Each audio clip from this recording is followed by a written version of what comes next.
누가복음 7장 1절에서 10절까지 한 절씩 교독하겠습니다. 예수께서 모든 말씀을 백성에게 들려주시기를 마치신 후에 가버나움으로 들어가시니라. 어떤 백부장의 사랑하는 종이 병들어 죽게 되어 예수의 소문을 듣고 유대인의 장로 몇 사람을 예수께 보내어 오셔서 그 종을 구해 주시기를 청한지라. 예, 그들이 예수께 나와 간절히 구하여 이르되 이 일을 하시는 것이 이 사람에게는 합당하니 그가 우리 민족을 사랑하고 또한 우리를 위하여 회당을 지었나이다 하니 예수께서 함께 가실새 이에 그 집이 멀지 아니하니 부장이 벗들을 보내어 이르되 주여 수고하시지 마옵소서 내 집에 들어오심을 나는 감당하지 못하겠나이다. 그러므로 내가 주께 나아가기도 감당하지 못할 줄을 알았나이다. 말씀만 하사 내 하인을 낫게 하소서. 나도 남의 수하에 든 사람이요 내 아래에도 병사가 있으니 이더러 가라 하면 가고 저더러 오라 하면 오고 내 정도로 이것을 하라 하면 하나이다. 예수께서 들으시고 그를 놀랍게 여겨 돌이키사 따르는 무리에게 이르시되 내가 너희에게 이르노니 이스라엘 중에서도 이만한 믿음은 만나보지 못하였노라 하시더라. 보내었던 사람들이 집으로 돌아가 보매 종이 이미 나 있었더라. 아멘. 네. 믿음이 드러나야 할 때라는 제목의 말씀 나누겠습니다. 여러분, 우리가 예수님을 믿게 되면 하나님의 자녀가 되었다고 그렇게 말하지 않습니까? 당신은 하나님의 자녀가 되었습니다. 이렇게 말하는데 하나님의 자녀가 되었다는 것, 하나님의 자녀로서 삶을 사는 것을 바울은 갈라디아 2장 20절에서 이렇게 표현했습니다. 자, 갈라디아 2장 20절 내가 그리스도와 함께 십자가에 못 박혔나니 그런즉 이제는 내가 사는 것이 아니요 오직 내 안에 그리스도께서 사시는 것이라. 이제 내가 육체 가운데 사는 것은 나를 사랑하사 나를 위하여 자기 자신을 버리신 하나님의 아들을 믿는 믿음 안에서 사는 것이라. 이렇게 말했어요. 자, 바울은 하나님의 자녀는 믿음 안에서 사는 사람이라고 말하는데 또 다른 표현은 또 뭐라고 되어 있습니까? 내가 사는 것이 아니라 오직 내 안에 그리스도께서 사시는 것이라. 이 표현은 또요, 한마디로 나는 죽고 예수님의 뜻을 따라 사는 것, 다른 삶을 사는 것, 마치 예수님이 나를 통해서 사는 것과 같은 그런 삶을 사는 것이 바로 하나님의 자녀의 삶이고 믿음 생활이라고, 믿음 안에서 사는 것이라고 지금 정확하게 말하고 있습니다. 제가 이 말을 보면서 그렇구나. 우리가 보통 믿음 좋다 그러면, 믿음 좋은 사람 그러면 저도 그런 생각을 좀 가지고 있었어요. 어떤 생각? 교회 열심히 월요일도 나오고 화요일도 나오고 수요일도 나오고 매일 나와서 열심히 봉사하는 사람, 열심히 헌신하는 사람을 믿음 좋은 사람이라고 생각하고 있었는데 가장 중요한 것은 그것이 아니라는 것입니다. 바울의 고백을 통해서 알 수 있는 믿음 좋음은 뭐예요? 믿음 안에서 사는 삶은 그리스도가 사는 거예요. 그리스도가 살고 내 삶을 통하여서 주님의 뜻이 드러나는 삶을 사는 것이 핵심이라는 것입니다. 여러분, 우리는 지금 참 어려운 시기를 보내고 있습니다. 코로나라는 제가 평생에 이런 여름 다 처음 겪어보죠.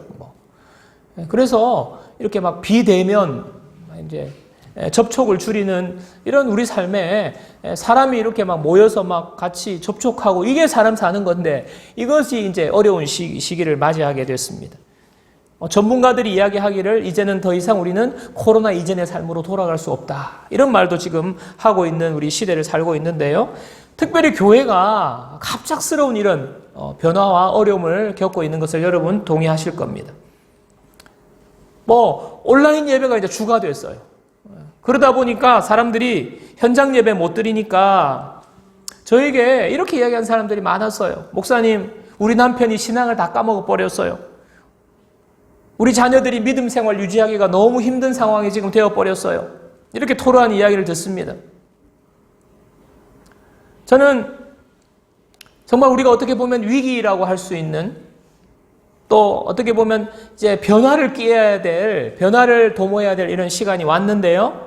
이런 시간을 맞이하면서 저는 진짜 믿음이 뭔지, 진짜 믿음을 가지고 있는 사람은 드러나겠구나. 그저 교회만 왔다 갔다 했다든지 믿음에 대해서 고민하지 않고 믿음의 본질에 대해서 생각하지 않고 그냥 종교생활 비슷하게 했던 사람들 가운데는 많은 사람들이 현장에 가지 못함으로 말미암아, 현장 예배에 있지 못함으로 말미암아 어떻게 할 줄을 모르는 거예요. 그러면서 믿음이 흔들리고 하나님 앞에 자기가 방향을 잡지 못하는 그러한 일들이 많은 사람들에게 일어나겠구나. 그럼에도 불구하고 또 다른 많은 사람들은 정말 이럴 때 더 믿음을 가지고 하나님 앞에 나아가는 그런 사람들이 있겠구나 하는 생각이 드는 것입니다. 저는 오늘 말씀을 통해서 지금 이 시대에 하나님께서 우리에게 원하시는 믿음이 무엇인지, 믿음 생활하는 것이 어떤 것인지, 하나님의 자녀로서 믿음 생활하는 것이 어떤 것인지를 우리가 알게 되는 시간 되기를 바랍니다. 자, 오늘 본문 9절을 보겠습니다. 자, 9절이죠. 예수께서 들으시고 그를 놀랍게 여겨 돌이키사 따르는 무리에게 이르시되 내가 너희에게 이르노니 이스라엘 중에서도 이만한 믿음은 만나보지 못하였노라 하시더라. 예수님께서 오늘 백부장에 대해서 지금 이야기하시고 계시는데요. 특별히 이 백부장이 가지고 있는 믿음에 대해서 이야기를 하세요. 이만한 믿음은 내가 못 만나봤다. 굉장한 찬사를 보내고 있는 것입니다. 이만한 믿음, 원어적으로 보면요, 이 믿음은요, 위대한 믿음이라는 뜻이에요. 위대하다는, 믿음이 위대하다는 거예요. 이 백부장이 가진 믿음이. 온 이스라엘 중에 이보다 더 내가 위대한 믿음은 보지 못하였다. 주님이 그냥 극찬을 하시는 거예요. 여러분, 백부장에 대해서 알 필요가 좀 있습니다. 백부장은 로마 군대의 장교인데요. 자기 밑에 100명의 부하를 가지고 있어요. 그런데 장교죠, 장교. 그런데 이 백부장은 그냥 아무나 할 수 있는 게 아니에요. 로마의 원로원의 가족이 있거나 부모님이 로마의 원로원이거나 아니면 정치적인 권력을 아주 많이 가지고 있는 그 집안의 자녀 내지는 당사자가 바로 이 백부장으로부터 정치를 시작하는 것입니다.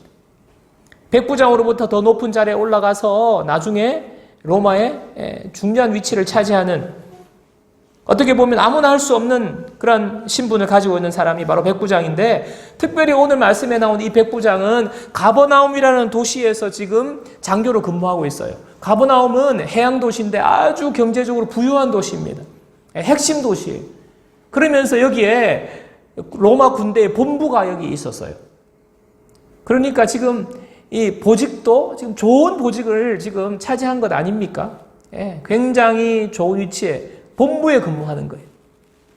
자기 개인적인 배경도 좋을 뿐만 아니라 앞으로 미래가 탄탄한, 전도 유망한 지금 이 장교, 이방인 장교에 대해서 예수님이 특별하게 이 사람의 믿음에 대해서 지금 이야기하고 있는 거예요. 이 사람의 믿음은 너무나 위대한 믿음을 갖고 있어. 공개적으로 이스라엘 중에 이만한 믿음을 본 사람이 없다. 지금 이렇게 이야기하면 여러분, 우리의 관심을 끌기에 충분해요. 도대체 저 사람은 배경도 좋아, 상황도 좋아, 뭐든 지금 지위도 좋아. 그럼에도 불구하고 예수님께서 저렇게 극찬할 정도면 도대체 어떤 믿음이기 때문에 우리가 이런 궁금증이 생기지 않습니까? 주님께서 이렇게 말씀하시는 것은 우리에게 믿음에 대해서 말씀하시려고 하는 거예요. 우리가 이런 믿음, 너희들도 이런 믿음 가지라는 마음으로 하나님께서 우리에게 예수님을 통하여서 말씀하시는 것입니다. 백부장이 하는 말과 행동을 살펴보겠습니다. 누가복음 7장 7절에서 8절입니다. 그러므로 내가 주께 나아가기도 감당하지 못할 줄을 알았나이다. 말씀만 하사 내 하인을 낫게 하소서. 나도 남의 수하에 든 사람이요 내 아래에도 병사가 있으니 이더러 가라 하면 가고 저더러 오라 하면 오고 내 종더러 이것을 하면 하라 하니이다. 여러분, 가장 먼저 주목해야 될 백부장의 말과 행동 중에 자신의 집에 오는 것을 내가 감당할 수 없습니다. 예수님 우리 집에 오는 거 내가 감당 못하겠어요. 또 제가 예수님께 나아가는 것도 감당할 수 없습니다. 여러분, 이 표현은 무슨 표현이냐면요, 이 사람이 수줍음이 많아서 아니면 예수님에 대해서 어떤 예수님 앞에 드러내놓지 못할 비밀이 있어서 그런 게 아니에요. 이런 행동은요, 하나님 앞에서 내가 죄인이라는 사실을 깨달을 때에 나타나는 반응이 바로 이 반응이에요. 여러분, 자신이 죄인이라는 것을 깨닫지 못한 사람은 하나님이 어디 있냐고 그러고 내가 왜 죄인이냐고 그러고 영적으로 전혀 관심과 감각이 없어요. 하나님에 대해서, 나 자신에 대해서 깨닫지 못하는 거예요. 죄인이라는 것을 못 깨닫는 것입니다. 하나님에 대한 의식이 없는 것입니다. 그러다가 죄인임을 깨닫게 된 사람은 하나님에 대한 의식이 생겨요. 아, 내가 죄인이구나. 하나님 앞에서 내가 죄인이구나. 하나님 앞에서 너무너무너무 하나님 앞에 더러운 죄인이구나라는 것을 깨닫는 순간 하나님 앞에 설 수 없다는 것을 느끼는 거예요. 내가 주님 앞에 감히 나설 수 없다는 것을, 나아갈 수 없다는 것을, 거룩하신 하나님 앞에 내가 나아갈 수 없다는 것을 깨닫게 되는 것입니다.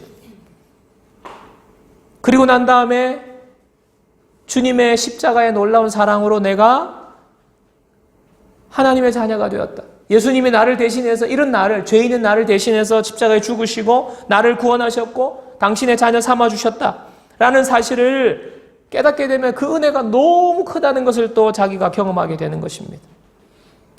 이렇게 되면서 하나님을 경외하는 자가 되는 거예요.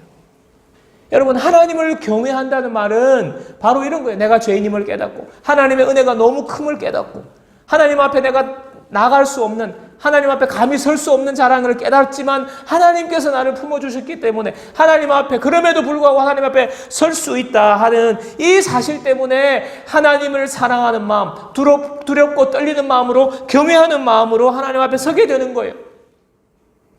여러분, 이렇게 해서 바로 우리가 예배자가 되는 거예요.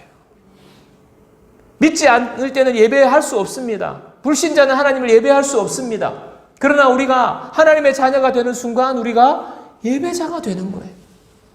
첫 번째 놀라운 변화, 하나님 앞에 거룩한 예배자, 하나님을 경외하는 예배자가 되는 것입니다. 지금 백부장의 이 고백이 바로 그런 상태를 말해주고 있는 거예요. 하나님 앞에 감히 설 수 없고 주님 앞에 내가 감당하지 못하겠고, 그런 경외의 마음을 지금 백부장이 말하고 있는 것입니다. 예배자에게 가장 중요한 것은 바로 마음이에요, 마음. 저와 여러분이 이 시간에 지금 예배하러 하나님 앞에 나왔는데 가장 중요한 게 뭘까요? 여러분, 우리 외모가 아니라 우리의 마음이에요. 하나님을 경외하는 마음이 있어야 하는 것입니다. 하나님을 경외하는 마음으로부터 찬양이 나오는 거고요. 하나님을 경외하는 마음으로부터 감사할 수 있어요. 하나님을 경외하는 마음으로부터 하나님 앞에 우리가 반응할 수 있는 것입니다. 하나님의 말씀을 듣게 되는 것이고요. 하나님의 말씀을 들을 때 하나님의 말씀이 우리 마음을 만져주시고 우리에게 놀라운 일들이 일어나는 겁니다. 영적인 일들이 일어나는 것입니다. 이 모든 것이 바로 우리 마음에서부터 비롯되는 거예요. 여러분, 그래서 하나님을 경외하는 마음이 우리 가운데 있어야 돼요. 하나님을 인격적으로 만나지 못한 사람, 그 마음에 경외하는 마음이 있을 수 없죠. 그런 분들은 이 자리에 와서 앉아 있을 수는 있지만은 주님을 만나는 참된 예배는, 진정한 예배는 드릴 수가 없게 되는 것입니다. 사랑하는 여러분, 여러분에게 하나님을 경외하는 마음이 오늘 이 시간 이후로 더욱더 충만하게 임하기를 주님의 이름으로 축원합니다. 하나님이 이 마음을 보시고 우리의 믿음을 귀하게 여기시는 거예요. 우리의 믿음을 하나님이 참 믿음이라고 인정해 주시는 것입니다. 내가 날마다 하나님 앞에 섰을 때에 내가 죄인이라는 각성이 있어야 되는 거예요. 내 죄를 위해서 예수님이 십자가에 돌아가셨는데, 십자가를 생각할 때에, 십자가의 고통을 생각할 때에 그냥 아무것도 걸치지 않고 예수님이 십자가에 매달리셔서 온갖 수치와 모멸과 모든 고통과 이 세상에서 받을 수 있는 치욕을 다 당하시면서 예수님이 돌아가셨어요. 나를 위해서.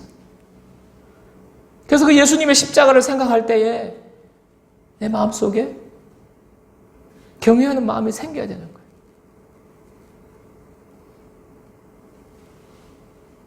하나님을 경외하는 마음으로 예배할 수 있는 사람이 진정한 믿음의 사람인 줄로 믿습니다.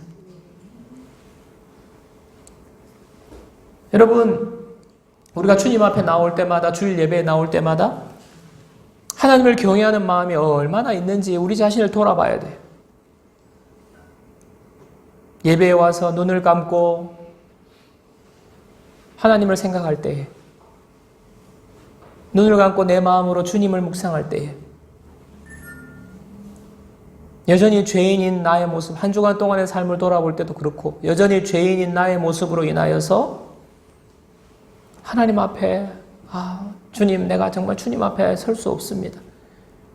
내가 주님 앞에 나아갈 수 없는 죄인입니다라는 고백이 있어야 돼요.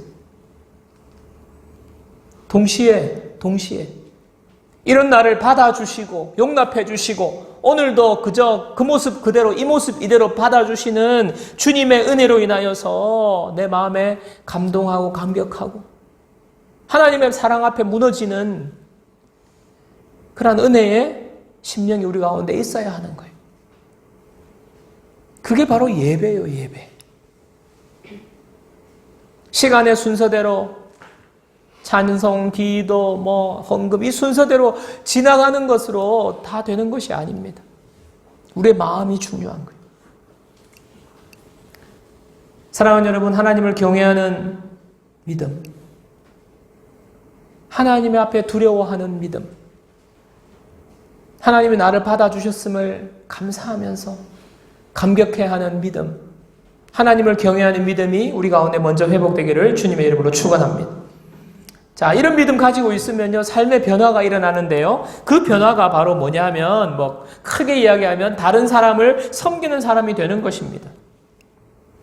백부장이 바로 그런 모습이, 오늘 백부장의 모습 중요한 게 뭡니까? 병을 고치기 위해서 지금, 종의 병을 고치기 위해서 지금 상당한 노력을 하고 있습니다. 자식이 병들어서 이렇게 노력을 하고 있으면 좀 이해가 되는데, 백부장이 종 한 사람의 병을 위해서 이렇게 노력하는 것은 저로서는 납득이 잘 되지 않아요. 왜냐하면 그 당시에 종은요, 노예예요, 노예. 돈을 주고 사고 파는 거예요. 그러니까 종은 그냥 열심히 부려먹다가 이 종이 아프고 병들면 그냥 버리든지 팔든지 하면 되는 거예요. 인격이 아닙니다. 그럼에도 불구하고 이 백부장은 종을 아주 사랑한다고, 사랑하는 종이라고 말하고 있어요. 그리고 이 종을 위해서 지금 유대인 장로들을 보내고요, 사람을 또 보내고 하면서 예수님을 꼭 모셔다가 예수님으로 인해서 이 지금 종의 병이 고침받기를 지금 이렇게 노력하고 있는 것 아닙니까? 상식적으로 우리가 이해할 수 없는 이 백부장의 이런 마음이 어디서부터 나온 걸까요? 백부장의 가치관이 바뀌었기 때문에 그렇습니다. 백부장의 부탁을 받고 유대인의 장로가 예수님 앞에 와서 지금 이 백부장의 부탁을 예수님께 하면서 한 말을 보십시오. 누가복음 7장 4절 5절입니다. 누가복음 7장 4절 5절. 이에 그들이 예수께 나와 간절히 구하여 이르되 이 일을 하시는 것이 이 사람에게는 합당하니이다. 그가 우리 민족을 사랑하고 또한 우리를 위하여 회당을 지었나이다 하니, 간절히 구했다고 그랬어요. 그리고 예수님 꼭 고쳐주셔야 돼요. 이거는 합당한 거예요. 예수님 고쳐주셔야 돼요. 여러분, 유대인들과 지금 백부장의 관계는 좋을 수가 없어요. 왜냐하면 지금 유대 땅을 침략해서 로마가 지금 지배하고 있는 것 아닙니까? 마치 우리나라가 일본이 우리나라로 와서 침략해가지고 우리나라를 지배했는데 일본 총독부에 지금 장교가 있어요. 그럼 우리가 그 장교를 어떻게 좋은 눈으로 볼 수 있겠어요? 그런데 지금 유대인 장로들이 이렇게 백부장에 대해서 간곡하게 예수님께 부탁하고 예수님 이거는 꼭 고쳐주셔야 되는 거예요. 이렇게 말하고 여러 가지 지금 선행에 대해서 이렇게 좋게 이야기하고 있는 것은요, 이 백부장이 인정을 받았다는 거예요.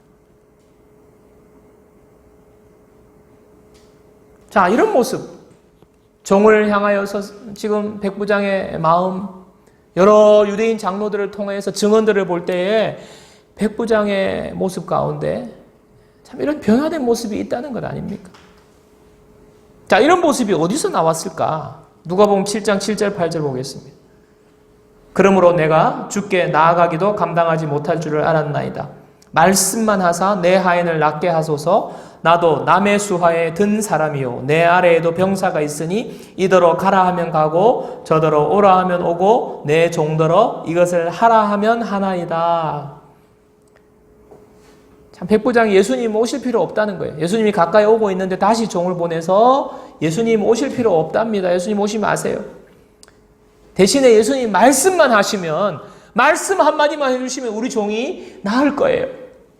지금 이렇게 말합니다. 백부장은 예수님의 말씀의 능력을 신뢰하고 있었던 것입니다. 말씀의 능력을 신뢰하는 사람이었어요. 뿐만 아니라 이 백부장은요, 말씀대로 살았던 사람이에요. 말씀이 이루어진다는 확신을 가지고 있는 사람은, 여러분, 진짜 말씀에 대한 확신, 말씀이 이루어진다는 확신을 가지고 있는 사람은요, 그 말씀에 내 삶을 던지는 거예요. 말씀대로 그냥 사는 거예요. 내가 말씀을 확신한다 그러면서, 예수님을 신뢰한다 그러면서 내 삶을 우물쭈물하는 사람은 이 말씀을 신뢰하는 사람이 아닙니다. 어떤 동네에 지금 비가 너무 안 와가지고 가뭄이 들어가지고 지금 온 동네가 지금 가뭄으로 죽게 생겼는데 이 사람들이 다 같이 기도를 했대요. 기도를 하고 예수님께, 하나님께 기도를 하고 하나님 비를 내려주실 줄로 믿고 확신을 가지고, 믿는 자에게 능치 못하심이 없다고 말씀하신 그 말씀을 믿고 모든 사람들이 이제 기도하고 또 올라간 거예요. 산으로. 산에서 이제 다 같이 한 번 더 합심으로 기도하자. 그래가지고 올라가서 기도를 뜨겁게 했습니다. 믿습니다. 하나님 말씀이 이루어질 줄로 믿습니다. 하나님이 긍휼을 베풀어 줄 줄 믿습니다. 기도를 하고 뜨겁게 기도하고 나니까 갑자기 구름이 막 몰려오면서 비가 확 쏟아진 거예요. 그래가지고 사람들이 비를 맞으면서 다 내려왔는데 한 어린아이 하나가 우산을 쓰고 내려오는 거예요. 우산을 쓰고. 유일하게 어린아이 한 사람만. 많은 동네 사람들은요, 말씀을 믿었어요. 말씀의 능력을 믿었어요. 기도하면 응답해 주신다는 말씀의 능력을 믿었어요.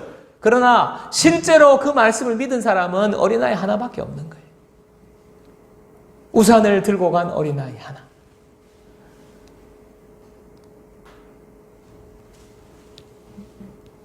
백부장이 말씀만 하시면 이루어집니다 라고 확신하면서 백부장의 삶 속에 하나님의 말씀이 이루어질 수 있도록 순종하는 삶을 산 거예요. 이 백부장의 그 삶이 유대인 장로들의 인정을 받게 된 것입니다.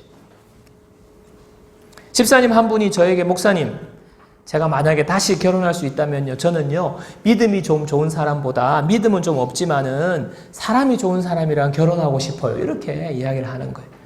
그리고 내 자녀들도 믿음이 좋으나 사람이 별로인 사람보다 믿음은 좀 없어도 사람이 좋은 사람하고 결혼시킬 거예요. 그러는 거예요. 그래서 왜 그러냐고 제가 물었어요. 집사님 왜 그런 생각을 하고 계세요? 그러니까, 목사님 제가 보니까 믿음은 키우면 되는데 사람이 안 좋은 거는 이게 사람이 잘 안 바뀌더라고. 그래서 사람 좋은데 믿음이 좀 없는 사람을 하고 결혼해서 이 사람의 믿음을 키우는 게 낫겠다고. 믿음은 좋은데 사람이 안 좋은 사람은 이 변화가 안 돼가지고 안 되겠다고. 이렇게 이야기하는 것을 제가 들었습니다. 참 여러분, 그 이야기를 들으면서 제가 생각했는데, 여러분 질문으로 해보겠습니다. 여러분, 믿음은 좋은데, 믿음이 너무너무 좋은 사람인데 인격과 삶이 별로인 사람, 이 사람의 믿음이 정말 좋은 거예요? 네?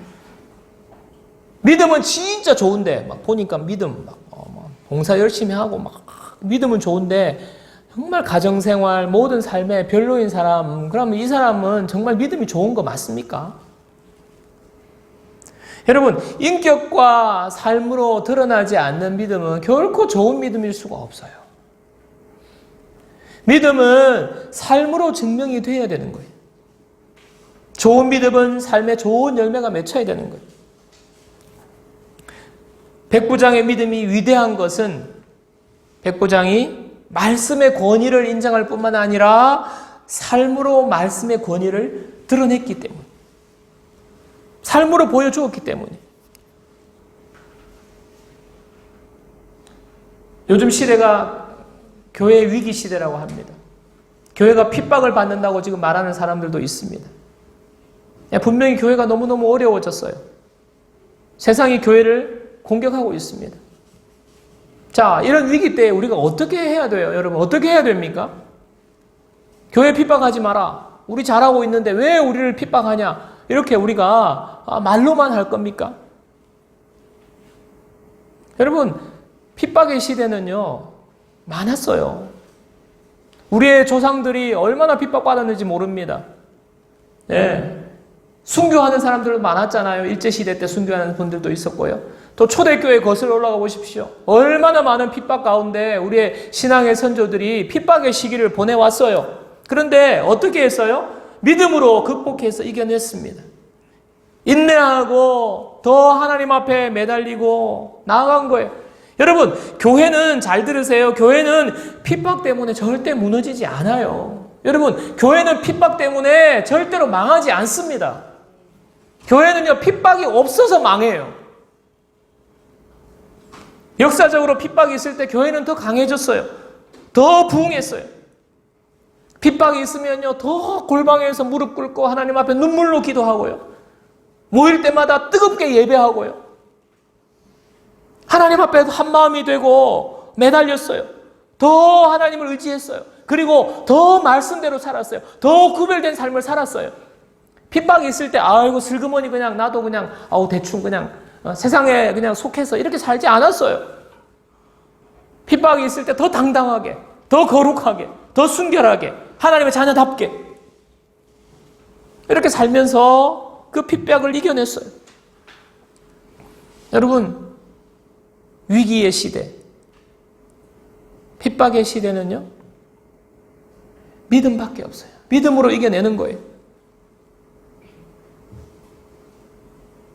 교회가 약해지고 교회가 무너질 때는 평안할 때예요. 평안할 때. 너무너무 풍요로울 때. 너무너무 좋아서 아무런 고난도 없고 핍박도 없을 때 교회는 무너지는 거예요. 나 자신도 마찬가지. 환경의 문제가 아닙니다. 여러분, 지금은 우리의 믿음을 돌아보아야 할 때예요. 우리의 믿음을. 교회는 많이 다녔는데, 교회는 오래 다녔는데 믿음이 없는 사람이 많아요. 예배당에 모여 있으면 똑같아 보입니다. 함께 예배해 준 가운데 섞여 있을 때는 나도 믿음이 있는 것처럼 보이는데 혼자 있을 때, 교회에 모이지 못할 때, 하나님을 경외할 줄도 모르고 하나님을 예배할 줄도 모르는 사람, 믿음이 없는 사람. 우리 중에는 그런 사람이 한 사람도 없기를 주님의 이름으로 축원합니다. 하나님을 경외하는 믿음으로 우리가 날마다 이렇게 모일 때 더 뜨겁게 하나님을 경외하는 마음으로 우리가 나아가야 되는 것입니다. 이럴 때일수록 우리 마음으로 하나님 앞에 더 집중하고 교회를 위해서 기도하고 우리 옆에 있는 지체들을 위해서 기도하는 그런 믿음의 사람이 되어야 하고요. 그리고 우리의 믿음이 삶으로 드러나야 할 때가 바로 지금이에요. 지금. 저는요, 교회 뉴스가 매일매일 나올 때마다 뭐 목회자가 어떻게 했다, 목회자가 뭐 추행을 했다, 목회자가 뭐 했다 할 때마다 너무 화가 나고 가슴이 아파요. 여러분, 교회의 뉴스에 교회가 나올 때는요, 좋을 때가 거의 없잖아요. 예. 뉴스에 나올 때마다 전도의 문이 탁 닫히는 거예요. 예. 또 뉴스가 나오잖아요. 그럼 이중으로 닫혀요. 예. 또 나온다? 동서남북으로 다 닫히고, 이제 다 닫혀버립니다. 여러분, 이런 상황에 대해서 왜 그러냐, 뉴스가 그러냐, 우리가 핍박하지 말라, 이렇게 말로만 할 수 없는 거예요. 어떻게 해야 됩니까? 말씀의 권위를 붙잡아야죠. 그리고 그 말씀이 내 삶을 통해서 이루어지는 삶을 사는 겁니다. 지금까지 우리 교회가 입으로는 많이 떠들었는데 하나님의 말씀이 우리 삶을 통해서 이루어지는 그런 데 소홀했어요.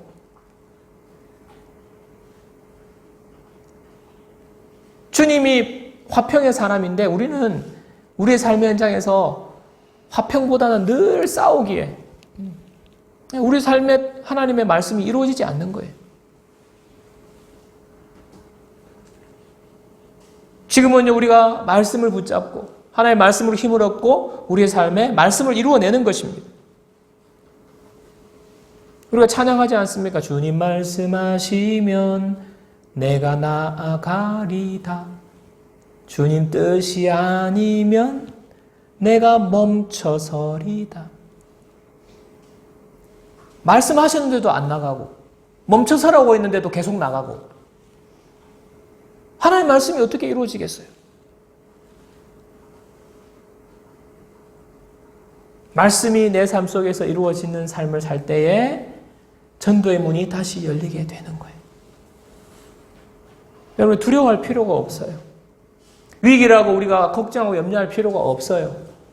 주님 말씀하시면 나아가고 주님 뜻이 아니면 서고 내 삶을 통해서 하나님의 뜻이 이루어지는 삶을 살 때에 전도의 문은 열리고 하나님 역사하시는 것입니다. 제가 요즘 이제 운동을 위해서 탁구를 배우고 있는데 제 제자가 탁구장 관장이어서 탁구 레슨을 받고 탁구를 배우고 있는데 제 제자가 목사님 왔다고 너무 좋아하는 거예요. 그래서 탁구장에 있는 온갖 아줌마 아저씨들한테 우리 목사님이라고, 내가 대학부 때 나를 가르쳐준 목사님이라고, 목사님 왔다고 온갖 몇 사람한테 소개를 다 해준 거예요. 그 순간에 제가 어땠는지 아세요? 안녕하세요 인사를 하니까 사람들이 쌩한 거예요. 진짜 사람이 인사를 하면 인사도 받고 잘 왔다고 환영을 해줘야 되는 거 아닙니까? 근데 목사라고 그러니까 사람들이 쌩한 거예요. 싸늘한 거예요. 여러분 이게 현실이에요. 현실. 교회를 바라보는 현실. 제가 매번 가면서 이제 갈 때마다 인사 잘하고 탁구 하다가 옆에 치시는 분 공이 뚜루룩 오면 제가 공을 막 주워주고 막 일부러 막 중간쯤에 그분이 가도 되는데 제가 일부러 그 오면 가서 주워드리고 특별한 말 하지 않고 뭐 교회가 어떻느니 뉴스만 전부가 아닙니다 이렇게 말하지 않고 제가 그분한테 제 아름다운 모습을 보여주는 거죠. 인사하고 또 도와드리고 격려해드리고 그렇게 하니까 서서히 그분들의 마음이 열릴 거라고 저는 믿습니다. 주님이 말씀하시는 섬기는 삶을 우리가 사는 것이 우리의 믿음의 참모습이 되어야 되는 줄로 믿습니다. 여러분 말씀을 정리하도록 하겠습니다. 이스라엘 중에서도 이만한 믿음은 만나보지 못하였노라. 하나님을 경외하는 믿음, 이 믿음이 저와 여러분에게 있기를 주님의 이름으로 축원합니다. 말씀의 권위를 인정하고 말씀에 순종하는, 그래서 우리의 삶에 말씀이 이루어지는, 내 삶 속에서 말씀이 드러나는 이 믿음이 바로 진짜 믿음이고 하나님이 칭찬하시는 위대한 믿음이라는 사실을 여러분 꼭 기억하셔야 돼요. 우리가 모일 때마다 하나님을 경외하고 우리의 삶의 현장에서 하나님을 경외하는 믿음으로 날마다 살아가는 거예요. 그리고 말씀을 붙잡고 하나님의 말씀대로 내 삶을 드리는, 내 속에서 내가 죽고 그리스도가 살아나는 이런 위대한 믿음이 바로 우리가 가져야 될 믿음인 줄로 믿습니다.